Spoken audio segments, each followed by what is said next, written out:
Introduction to Mineral Supplementation for Beef Cattle.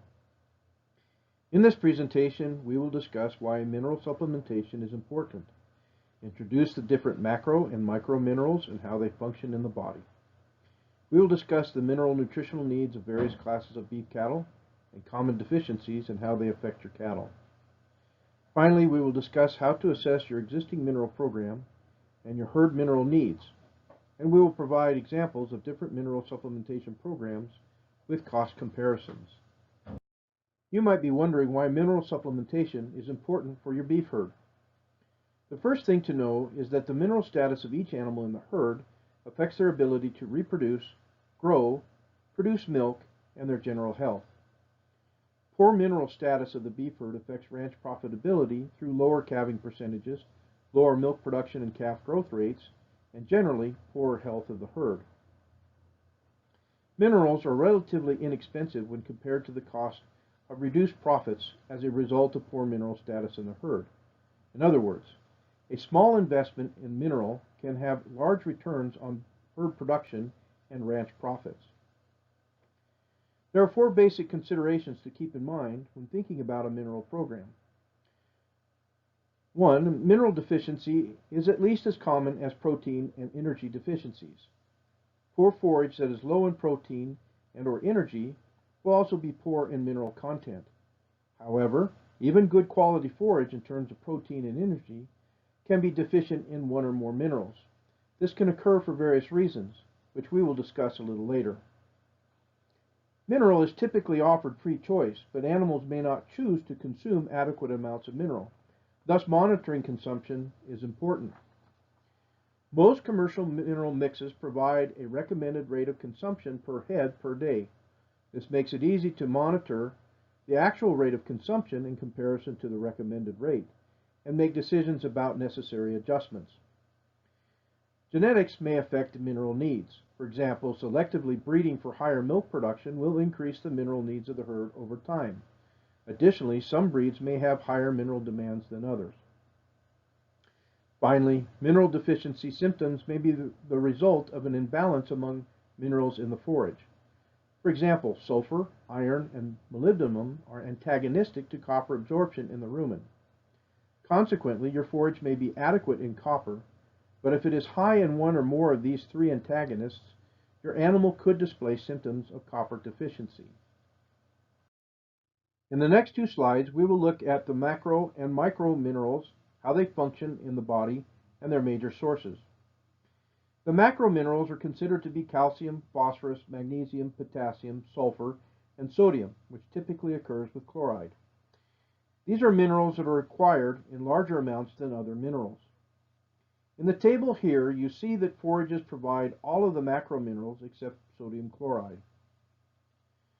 Calcium is important for the development of bone and teeth in young animals. It is also important in nerve and muscle function in all types of livestock. Pasture forages, including grasses and legumes, contain calcium. The only other source of calcium is through mineral supplementation. Phosphorus is important for reproductive health of breeding animals and is also important for healthy teeth and bones. Important sources of phosphorus include pasture forages, grains, and mineral supplementation. Magnesium, potassium, and sulfur are all essential in maintaining metabolic function in the body. Additionally, magnesium supports reproductive health and growth in young animals. Sulfur is required for amino acid formation in the rumen. Forages and mineral supplementation are the main sources of these minerals in beef cattle.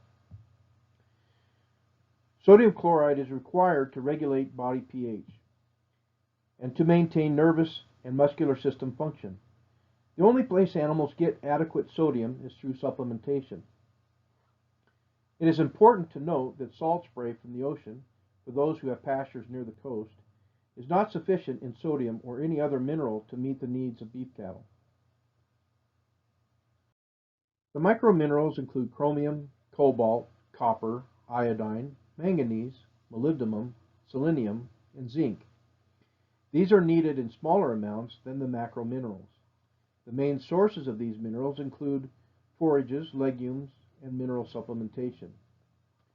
Chromium is important for immune response, while cobalt is a component of vitamin B12.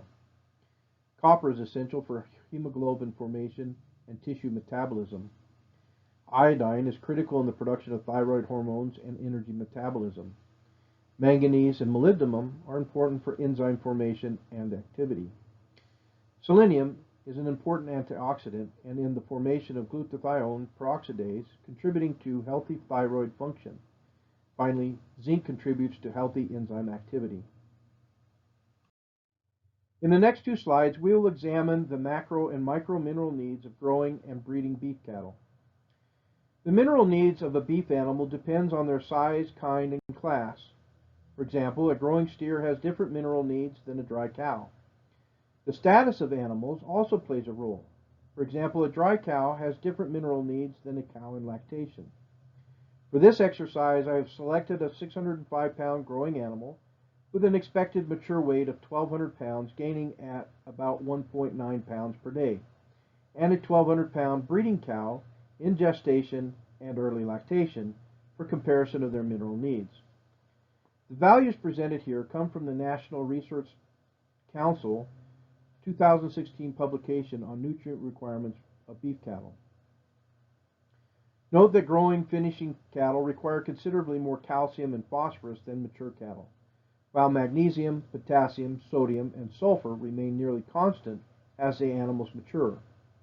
In a breeding cow, the requirement for calcium, magnesium, phosphorus, and potassium increase considerably between gestation and early lactation in support of milk production. On the other hand, while the sodium requirement increases slightly, sulfur remains unchanged. In the right column, you will see the maximum tolerable concentration recommended by the National Research Council. Mineral concentrations beyond these recommended levels are considered toxic.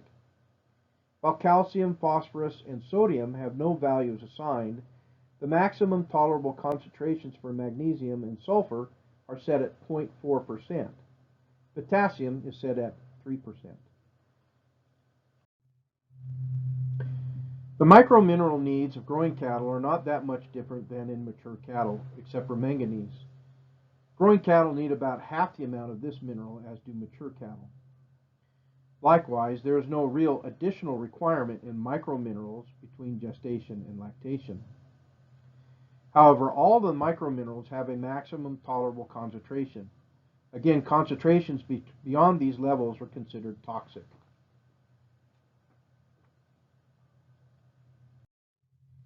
In the next 5 slides, we will discuss the most common mineral deficiencies and how they affect beef animals and your operation. The first two we will discuss will be calcium and phosphorus. Calcium deficiency most commonly occurs in young growing animals and results in poor bone development, often referred to as rickets. It develops when there is an imbalance between calcium and phosphorus and vitamin D. The ideal ratio of calcium to phosphorus is between 1.5 and 2 parts calcium to 1 part phosphorus. If this is inverted and phosphorus exceeds calcium, then calcium absorption in the rumen is reduced, resulting in a calcium deficiency. Signs of calcium deficiency in growing cattle include swollen tender joints, soft bones, enlarged ends of bones, arched backs, and stiffness in the legs. Osteomalacia, or the demineralization of the bones, can occur in lactating cows when forage quality is poor and the calcium to phosphorus ratio is below 1.5 to 1, causing calcium and phosphorus to exist in a dynamic state internally. Phosphorus deficiency may be the most prevalent mineral imbalance in grazing livestock worldwide. Symptoms of phosphorus deficiency include decreased growth and feed efficiency, decreased appetite, impaired reproduction, decreased milk production, and weak, fragile bones. Magnesium deficiency in young cattle results in excitability, anorexia, hyperemia, convulsions, frothing at the mouth, profuse salivation, and calcification of soft tissues. A condition referred to as grass tetany is characterized by low magnesium concentrations in plasma cerebrospinal fluid. It typically occurs in older cows, those having had more than 3 lactations. that lack the ability to mobilize magnesium for bones when moving onto lush, early growth pastures or fed harvested forages low in magnesium. Fertilizing pastures with nitrogen and potassium have been associated with increased incidence of grass tetany as a result of insufficient availability of magnesium as opposed to low magnesium concentrations. Symptoms of grass tetany include nervousness, decreased feed intake, muscular twitching, lack of coordination, and walking with a stiff gait. In later stages, cows will go down with head back and convulse. Death occurs shortly thereafter without treatment with a magnesium salt solution. Potassium concentration in forages is highest in young photosynthetically active leaf material. As the leaf material ages, or the plant dries up or goes dormant, potassium is lost from the plant tissue. Consequently, potassium deficiencies are most common on old dry forages or poorly cured hay. A deficiency in potassium results in decreased feed intake and weight gain, pica, rough hair coat, and muscular weakness. Deficiencies in sodium are nonspecific and include pica and decreased feed intake, growth, and milk production. Sodium deficiency is common in Hawaii where mineral supplementation is not provided. Sea spray is not a sufficient source of sodium for cattle. Deficiencies in sulfur result in anorexia, weight loss, weakness, dullness, emaciation, excessive salivation, and death. Copper deficiency is widespread in Hawaii and throughout the world. The heifer in the center of the picture on this slide is expressing clinical signs of copper deficiency. These symptoms include anemia, decreased growth rate, and depigmentation and changes in the growth and appearance of hair. This is usually the first clinical sign observed. Other symptoms include cardiac failure, fragile bones, diarrhea, and low reproduction rates. Copper deficiency is not always the result of an insufficient amount of copper in the forage. Iron, molybdenum, and sulfur are all antagonistic to copper and interfere with its absorption and mode of action in the animal. Hawaii forages across the state can be high in both iron and molybdenum. Sulfur can be a problem where VOG is an issue. The table below provides the range of values from deficient to the maximum tolerable concentration for iron, molybdenum, and sulfur. In between these two extremes are the ideal range and the range at which the mineral becomes antagonistic to copper. For example, iron is marginally antagonistic to copper between 200 and 400 parts per million, and highly antagonistic above 400 parts per million. It is common for Hawaii forages to have iron concentrations in the range of 150 to 450 parts per million, and at certain times of the year and locations, iron concentrations can exceed 1,000 parts per million. Molybdenum and sulfur concentrations in Hawaii forages can also be marginally to highly antagonistic. This diagram illustrates the consequences of chronic mineral deficiency in beef cattle. Mineral status is displayed on the vertical axis and time on the horizontal axis. Thus, initially, when mineral status is high, the animal is healthy and able to grow, reproduce, or produce milk, depending on the animal. Over time, though, if a mineral deficiency is not addressed, bodily functions begin to be compromised. For a time, the animal may not express any clinical signs. This is the subclinical period in the diagram. However, note that in this region, immunity is first depressed, followed by a reduction in growth and fertility before any clinical signs appear. Thus, by the time you observe the clinical signs of a mineral deficiency in the herd, you have already lost money through depressed immunity and lower growth and fertility rates. It is important, therefore, to continually assess and monitor your mineral program and herd mineral needs. When assessing your existing mineral program and your herd mineral needs, there are 6 key factors that will provide important information as you make decisions. The first is an analysis of mineral quality of the forages in your pastures. This is an important first step and is the most economical means to determine what minerals are sufficient lacking, or causing antagonistic issues in the mineral health of your herd. Forage samples should include only what is being consumed. Do not include plants or plant parts that the animals do not eat, as this will affect the nutrient profile and could lead to incorrect decisions. Sample at different times of the year and across different locations, as forage quality and mineral profiles can change over the course of a year and across different soils, elevations, and precipitation zones. This slide presents selected forage analysis data from the University of Hawaii Meilani Experiment Station over a one-year period between the fall of 2011 and the end of summer 2012. These data illustrate several points that we have been discussing so far. The first thing to note is how the concentration of the highlighted minerals change over the course of the year. All fluctuate to one degree or another across seasons. Consequently, a sample taken in the fall of the year will not accurately reflect the mineral needs of the herd in the spring of the year. Note that in the blue column, potassium is relatively high, being between 2.3 and 3% on a dry matter basis across the year. Recall that cattle only need about 0.6%, and that 3% is considered to be the maximum tolerable concentration of potassium. In this case, a mineral supplementation formulation would not need to include potassium. Next, observe the calcium, phosphorus, and calcium to phosphorus ratio columns in yellow.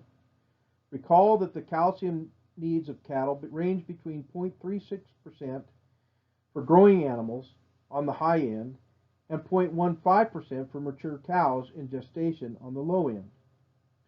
Phosphorus ranges between 0.9% and 0.12% for these animals. Both calcium and phosphorus, therefore, are sufficient for both growing cattle and lactating cows. However, note the far right yellow column for the ratio of calcium to phosphorus, which ranges between 0.9 and 1.2. Recall the ideal calcium to phosphorus range is between 1.5 and 2 parts calcium to 1 part phosphorus. In this case, additional calcium is necessary to offset the high phosphorus concentration in the forages. Finally, note the green column for copper and the orange columns for iron, molybdenum, and sulfur. Except for in the fall of 2011, copper is sufficient for all classes of cattle, which require a concentration in the forage of about 10 parts per million of copper. However, in the fall, winter, and spring, iron and sulfur are marginally antagonistic to copper absorption in the cattle. Note in particular the very high concentrations of iron at 810 parts per million in the spring, approaching the maximum tolerable concentration for this element. In this case, additional copper is necessary to overcome the antagonism of iron and sulfur in the forages. The second step is to closely assess and monitor the condition of the herd with a specific focus on observing any clinical signs of mineral deficiency. Evaluate animals that display rough, discolored hair, or cows and calves that are slow to shed their winter hair. Animals that have bone or hoof problems, or animals that display less resistance to disease and parasites may be indicators of mineral imbalances or deficiencies. Finally, a decreased breeding efficiency may have its root in a mineral imbalance or deficiency. A good acronym to keep in mind in the evaluation of your herd is GOLD. The key indicators of herd condition are calf growth, open cows, length of calving season, and calf death loss. If any of these indicators are below the industry standard, nutrition is not adequate and supplementation may be necessary. Supplementation may include minerals, protein, and/or energy. Taking steps to properly assess your forage quality will help determine which of these are necessary to turn your herd around. The third step is to evaluate your current mineral supplement using the product label. With the information from the forage analysis at hand, evaluate whether the mix of minerals and their concentrations are sufficient to make up for deficiencies or imbalances in the forage. Any lingering deficiencies or imbalances should be taken into consideration and fixed by either adding or subtracting minerals from the program. If between the forage quality and the mineral supplement all mineral needs are balanced and met, the next step is to monitor the mineral consumption of the herd. Most mineral mixes are formulated for a specific consumption rate per head, typically 2 ounces per head per day, and are offered free choice. However, the cattle may not actually be consuming the mineral at the recommended rate. While overconsumption is rare, underconsumption is common and occurs when forage quality is high. Keep in mind that even when forage quality is high, deficiencies and imbalances may be common. Underconsumption of the mineral supplements can exacerbate deficiencies and imbalances. Measuring the herd consumption rate of mineral will help you understand your herd's mineral needs and why mineral deficiencies or imbalances occur. Additional steps that can be taken to get a clearer picture of your herd's mineral status is to collect blood serum samples and/or liver biopsies. Due to their cost and need for handling animals, they should be used only when all previous steps have been completed and it is determined that additional information is necessary to fully understand a specific mineral deficiency condition. Blood serum samples can be used to screen for trace mineral status in animals. However, the reliability of the analysis is limited for some elements, such as copper. When considering blood serum analysis, you should work closely with your veterinarian to make sure it will give you the information you need to make decisions. Liver biopsies can be used to verify trace mineral deficiencies where herd history or blood serum levels indicate issues. Several animals can be selected for biopsy based on their clinical signs, stage of production, reproductive history, pasture location, or previous blood work. A random assortment of animals should be chosen to represent the herd average. The results should be discussed with your veterinarian as to what they mean in relation to the overall status of the herd. When choosing a mineral program for your herd, there are several options to consider. Commercial mineral mixes are common and marketed broadly across the U.S. Consequently, these one-size-fits-all mixes don't always meet the mineral needs of herds across different geographical regions. Another option is to purchase a custom mineral mix that is specific to your herd needs. This is usually an expensive option. Another option is to use an individual free choice mineral program, often referred to as cafeteria style. This program uses an array of different minerals offered individually free choice.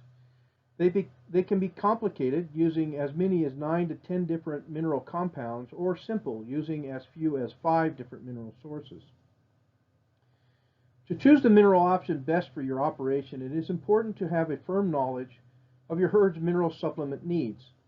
And as we discussed previously, this involves knowing your forage's mineral quality at different times of the year and in different pastures, and knowing your herd's gold indicators. Additionally, you should closely consider the cost of each option in relation to your herd's needs. Why pay more for something when a less expensive option meets your herd's needs? Finally, work with the cooperative extension, your veterinarian, mineral dealers, and others with knowledge and experience when making your decisions. These individuals will provide support and important feedback to help you make a sound decision.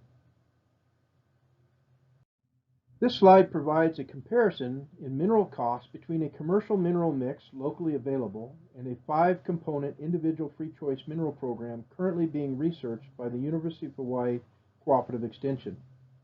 All mineral amounts and costs are based on the mineral requirement of a 450 head beef herd. The commercial mix provides all of the needed minerals at an estimated cost per cow of $34.66 annually. The individual free choice mineral program provides the same minerals in 5 different components at an annual cost per cow of $16.69. These costs do not account for the labor, transportation, and storage cost differentials between the 2 mineral program options. With more components, the individual free choice program may require more time, transportation, and storage than a single bag commercial mix. All things that should be considered when choosing a program. To summarize, the mineral status of your beef herd affects reproduction, growth, milk production, and animal health. Maintaining good pasture condition and forage quality will provide adequate protein and energy. However, mineral deficiencies and imbalances are common in Hawaii, even in the best of forages.